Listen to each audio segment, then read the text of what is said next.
If you do not want to know more about God and your relationship with Him, and wish to remain at the level of knowledge from 2000 years ago, then please do not watch this video. And yes, you really should take much care and pay attention, because a massive awakening is currently taking over the world. Now, just between us two, do you really believe that if Jesus said, "I have much, much more to say to you, but you all are not ready yet," then this more knowledge he spoke about should remain inaccessible to the general public for 2030 years more? And that especially now, when humanity needs this knowledge so much more than ever before. Why should it be lost? Do you think God doesn't use any other tool or empowered persons to bring this transcendental knowledge about Himself into orbit? Oh no, brother and sister, this loving relationship between you and God is something active. It's a truly active love relationship. It never sleeps, so to say. Just as you receive at least 2 or 3 messages a week on your phone from your angel or husband or boyfriend hero trying to contact you. And as for all those who cling solely to the Bible regarding information about the supreme personality of Godhead, let me tell you one thing. A lot of power-hungry people had a hand inside while writing the Bible down. And in this respect too, we are living in a time of great awakening, with new initiates everywhere raising their voices and exposing and sharing all that new information. At this point, will now include a few examples of what I mean in this video, and you can find the full original links below this video. Hey, Christians. Yeah, you. You don't follow Jesus, and you can't.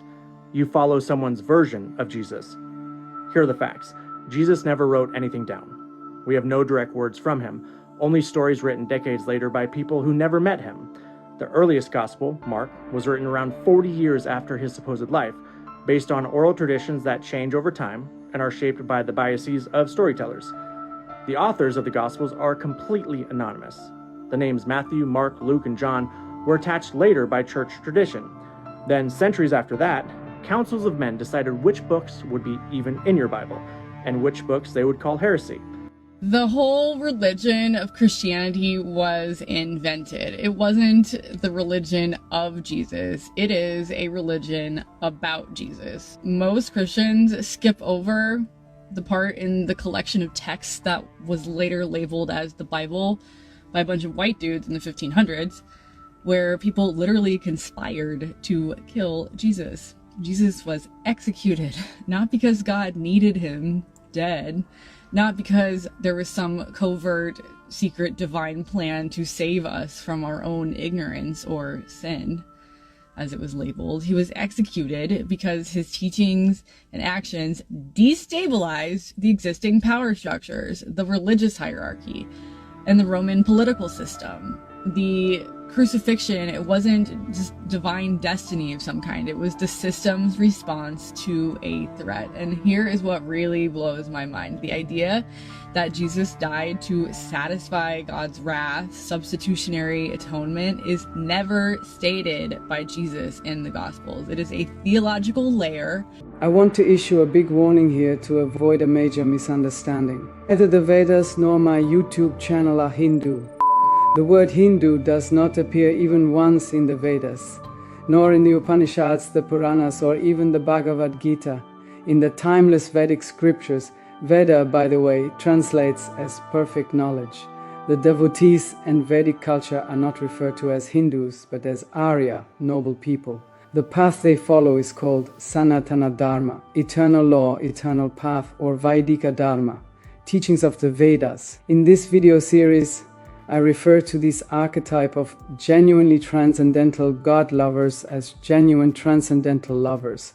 Therefore, Hindu is not a Vedic word, and this channel is purely theistic. The Vedas also speak of a supreme transcendental being, whose energies are both spiritual and material, and who expands as the supersoul in the heart of everyone. Thus, the author also accepts God only as this one supreme enjoyer. To clarify, how did the word Hindu originate? The answer, it's of geographical origin. The Sanskrit word Sindhu means river, a especially the Indus River. The ancient Persians could not pronounce the S at the beginning of the word and made it H. For them, Sindhu became Hindu, and they henceforth called the peoples on the other side of the Indus River Hindus. But I want to come back to the fact that there is far more knowledge about the spiritual planets, the so-called kingdom of God on earth right now, than you can ever imagine. If you are ready, it can be given to you. This knowledge is in Sanskrit, which, scientifically speaking, is the mother of all languages. Om, for example, became much later Amen, and Krishna became Christos in Greek, and then Christus in Latin language. Christos is the Greek version of the word Krishna. Christ is another way of saying Christa, and Christa is another way of pronouncing Krishna. The name of God. Whether you call God Christ, Krista, or Krishna, ultimately you are addressing the same supreme personality of Godhead. Actually, it doesn't matter, Krishna or Christ, the name is the same. Krista is a Sanskrit word meaning attraction. So when we address God as Christ, Krista, or Krishna, we indicate the same all-attractive supreme personality of Godhead. We will now continue with part 2 of the introduction of the Genuine Lover book, which I am presenting here for the first time in the form of what will be most likely a 3-year video series, as the book has 700 pages. You should definitely watch part 1, that is video 1, beforehand, because otherwise you will be quite challenged by the content that is about to come now. The entire program of this video channel is already a great challenge because it pushes the boundaries of what religious people generally believe and is intended to invite you, the viewer, to take many views on spiritual things new in question and experiment, for example, with the first-hand experience to chant the holy name of God, which is not different from Him. Krishna Krishna, Hare Hare, Hare Rama, Hare Rama, Rama Rama, Hare Hare. In this context, it is important to understand that the YouTuber here is not a religious person in the usual sense, but rather a transcendentalist. Do you know the parable of the 3 blind men who are asked to describe an elephant? One blind man has the trunk in his hand. He says, "The elephant is like a horse." The next blind man says, "No, the elephant is like a tree." He hugs the elephant's leg, and the last of the 3 blind men touches the elephant's large ears. He is convinced that the elephant is like a carpet.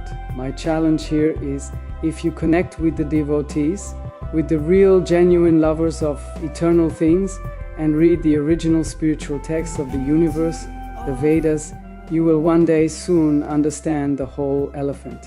And in short, believe it or not, but everything you see here, trees, birds, the sky, has an eternal version on the spiritual planets. And even the human form of life, with a head, 2 arms, 2 legs, a mouth, senses, and so on, has an original. So there are eternal bodies, and the original eternal body from which all other temporary and eternal bodies are emanating is called God.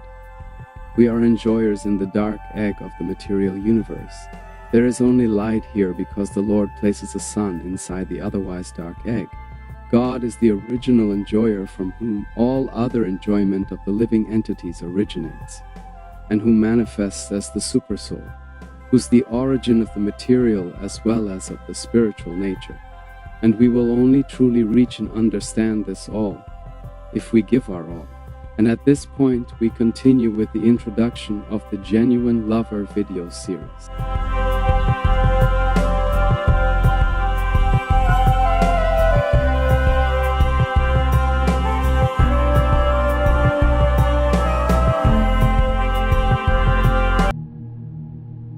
The psychology of becoming a genuine devotional lover is most intimately linked to connecting with the Supreme Personality of Godhead, since the power to demonstrate inner greatness, especially in actions, and to love transcendentally and unconditionally, only becomes possible once someone has received the blessing of God's inner energy. The human form of life is a crossroad. Why? Because, as the Bible so beautifully expresses it, it is made in God's image. That is, we have a head. God has a head. We have 2 arms and hands. God has 2 arms and hands, 2 legs, and so on. In terms of form, we as humans resemble the original personality of Godhead. It's that simple. However, God's bodily functions are in no way comparable to human bodily functions. When I met my spiritual teacher privately for the second time, we traveled together to an event where all the European devotees were celebrating a huge festival in Ticino, Switzerland. I shamelessly asked him what Krishna, if he is indeed God, does with his genitals. To my surprise, he replied, "Well, first understand that you are currently inside a bead of God's sweat, because the original loving form of God, occupied only with pleasure in its spiritual kingdom, expands into an immense form that lies within the so-called Mahatattva, a dark cloud in the spiritual sky, created by God, and in its dream of creating time and space. Billions and trillions of beads of sweat then flow from his body, and each bead of sweat is a universe." What my teacher meant to tell me was that God's bodily functions are fantastic, while our bodily functions, from defecation and urination to sweating, and later aging and finally death, are pathetic, especially when we compare this situation to the body of God. Allow me a brief aside at this point. Another initiate once explained to me that the reason for an incarnation in the Muslim religion is to dedicate an entire birth to this one point alone, that God, Allah, is big and great. Be that as it may, the genuine lover treatise is not merely concentrated on this aspect of the divine, which is remarkable in any case, but rather with the sweetness of God, which, as it will increasingly become clear within this video series, is the so-called final sprint into the spiritual world. For once you are enraptured by the transcendental love form of God, this signifies the beginning of the end and the start of your very soon resuming your eternal spiritual body and breaking free from the cycle of repeated births and deaths. And at this point I would like to return once again to the confusion that people readily confuse Vedic knowledge with Hinduism. First of all, if God, despite expanding into countless energies, both material and spiritual, could not appear in his original form, that is, as a president visiting a prison, so to say, in the material world, we would ultimately limit the boundless God in his actions, which would not be wise. We should not create an image of him precisely because, with our limited senses and capacity for understanding, we are literally overwhelmed. At first, don't speculate. Let him either describe himself or appear himself as he is. This video series will alleviate this overwhelm as it progresses. For a deeper understanding, let me just say this. In the world of duality, God appears in the East and in the land that is now called India simply because he has to appear somewhere if he wants to appear. And for this purpose, he chooses the East within the duality. Day-night, above, below, black-white, and so on. But if the sun seen from the West rises in India, does that mean the sun is Indian or Hindu? The sun is not Christian, not Muslim, and not Hindu. The sun is the sun. I also explained that Sanskrit, which incidentally has been proven, is the most ancient human language in the world, and therefore, to use the analogy of the 3 blind men once more, reveals the whole elephant, and not let us perceive the elephant like one of those 3 blind men. The Vedas are thus a kind of religious science, and you can only discover all of this if you take the plunge and take the information I share on this channel seriously, and maybe feel invited to, at least once, simply sit down and repeat these holy names of God. Hare Krishna, Krishna Krishna, Hare Hare, Hare Rama, Rama Rama, Hare Hare. For several minutes or even an hour in a meditative atmosphere. These holy names are also called Maha Mantra. Maha, translated from Sanskrit, means the Great One, And mantra means a sequence of words that liberates. Therefore, we should pull ourselves together and get out of our self-satisfied armchair of lethargy, the self-interest comfort zone. Because something has to happen. Otherwise, we will die like millions of other indifferent souls before us. It is we ourselves who must finally interrupt our fate. We should finally make use of our free will, love our freedom of choice, and crown our human creation with redemption. And this will take not just 1% of us, not 10%, not 50%, not 55%, or 65.8%, no 100% of our energy and our honest abilities, which means our entire capacity to love, in order to not get stuck somewhere in the middle. Only if we declare ourselves ready in this way, if we make ourselves available in this way, will it happen. We will be accepted into the other circle. We will be able to experience dignified companions crossing our path. We will perceive and recognize their example and also receive the strength to follow them. And the most amazing fact, the personality of Godhead Himself will clear the path for us. God helps those who help themselves. Obstacles will be removed en masse. All of this will be ours if we just begin to move a little within our bonds. The devotional, genuine lover is a transcendental romantic path and the deepest, inner, meaningful journey ever possible. As we clarify our spiritual connection with the Supreme and all other relationships we in, we'll get elevated and purified simultaneously as well. And one more clue, the genuine lover is subtitled, On the Path to the Romantic Pastimes of the Lord. Our entire universe only ticks because there is some sexuality in it. Otherwise, it's just a dark egg with a lot of stars inside. And believe me, if this joy-giving energy of sexuality did not exist, all living beings here would immediately leave this place. Seriously, do you really believe that if all living beings in all universes are constantly pairing up, and even dogs and cats display romantic feelings, then our Creator is a lonely old bachelor whose creation has apparently spiraled out of control and who has nothing better to do than punish the world? The information in the Vedas contradicts this.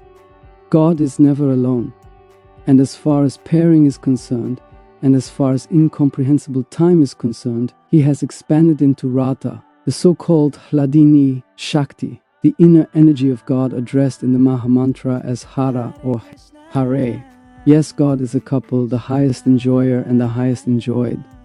It's revealed that God in the eternal time performs romantic, divine, transcendental, sensual and eternal games called Leela, and that His body in the eternal time is always 16 years old, precisely exactly that age at which we on the mortal plane are neither yet an adult man anymore, nor a child. We, in the illusory reflection of the material world, can only be a couple because God is a couple. The drops of the ocean possess the qualities of the ocean, but of course only in a twisted, dull, distorted, tiny, diminished form. Again, in this way, we are, in the words of the Bible, made after the image of God. I hope that this reading will contribute both indirectly and directly to expanding the reader's consciousness, so that the romance of God may find some space in our awareness. For truly, this first stirring in our everyday consciousness is long overdue, because the greatest secret that the Vedic scriptures emphatically concealed in earlier ages is that ultimately, simply by hearing the spiritual, transcendental Leelas, the pastimes of God, we will gain enough attraction to Him, which in turn is necessary to realize our own spiritual body, the Siddha, and overcome the material world once and for all, to go home, back to Godhead. No force in this world is as magnetic and motivating for living beings as the power of eroticism and the beauty of romantic love. And the origin the seed of this force resides in the world that will continue to exist even after all these material universes have passed away. Love comes from love. Life comes from life. Why do we act so foolishly when it comes to transferring the erotic principle of being in love to a transcendental spiritual reality? The Vedic tradition of devotional love and surrender seems to occupy a spiritual monopoly here. Nowhere else is God celebrated and worshipped as a divine couple who is actually the original of all our romantic feelings as humans, as we, in the three-dimensional world, mingle only as a reflection of the spiritual reality. Perhaps this is why the burning desire grew within me to make a humble attempt and contribution to the elucidation of the love pastimes of God in the form of this present video series. May an open-minded, spiritually receptive, fresh audience be found who are willing to accept my summary of the path of loving devotion as an inspiration. I would therefore like to invite every reader to carefully note that all our romantic dealings in this world are only a very poor, perverted reflection of the eternal love pastimes of the Lord. The wonderful thing about the Vedic revelation of the highest reality of romance is that the initiate will re-examine their personal history in love stories within the material world and arrive at the highest insights in this world where everything has a beginning and an end. Please stay tuned in both at the beginning and in between, as the following episodes will also repeatedly address the path to success in consciousness within all mortal romance. Indeed, a primary aim of this video series is to delve deeply into the ultimate secrets of the mortal world and reveal how the beginner on the spiritual path is empowered to transfer their romantic relationship from the material plane to the spiritual, immortal one. This, in turn, brings me to the last important point in this important introduction. Yes, all our behavior between men and women in this world is nothing other than a perverted reflection, so to speak, turned upside down, and when correctly read, interpreted, and understood, it can lead to the highest liberating insights.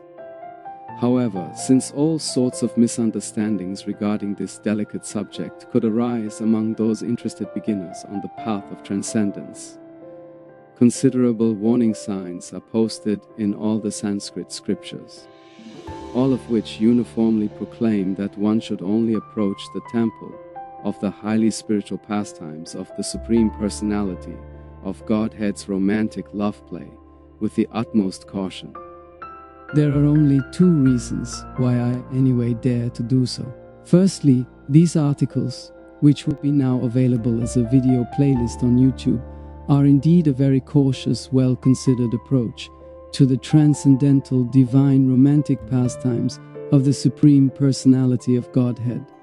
And secondly, they aim to create an appropriate and consistent approach to open up this wonderful horizon of ecstatic love consciousness to the genius seeker within us, as the author, who professional did hundreds of astrological, psychological and therapeutical readings to suffering couples during his daily work routine, cannot hold back anymore to reveal this very precious, well-received and deep knowledge, which has indeed the power to heal, elevate and transform all temporary lovers into eternal lovers, including the author himself. Hare Krishna, always in the service to my sublime, elevated spiritual teachers.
Krishna Krishna Hare Hare, Hare Rama Rama Rama